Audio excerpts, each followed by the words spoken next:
Lumakas ang shares ng Oracle matapos sabihin ni US President Donald Trump na kasama ang Oracle na mag-invest na malaki sa infrastruktura ng artificial intelligence. Cherry Recolizado po para sa balitang yan.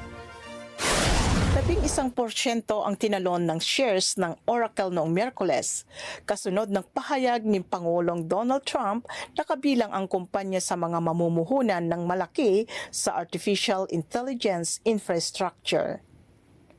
Kahapon, sinabi ni Trump na sasali ang Oracle sa OpenAI at SoftBank sa isang joint venture na tatawaging Stargate.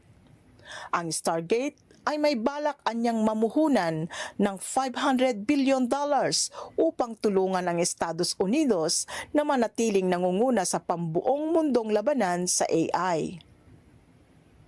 Kasama sa mga nais-unahan ng US ay ang bansang China.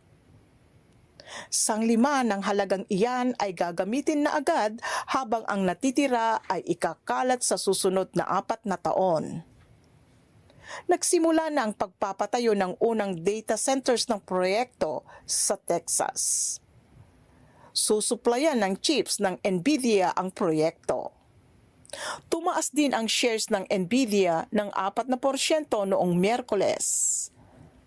Kasama sa mga tumaas ang shares ay ang mga kapartner ng Stargate. Ayon sa isang analyst, umpisa pa lamang ito pagdating sa AI investments. Inaasahan ang kawangis na mga anunsyo ng iba pang malalaking kumpanya sa mga darating na araw.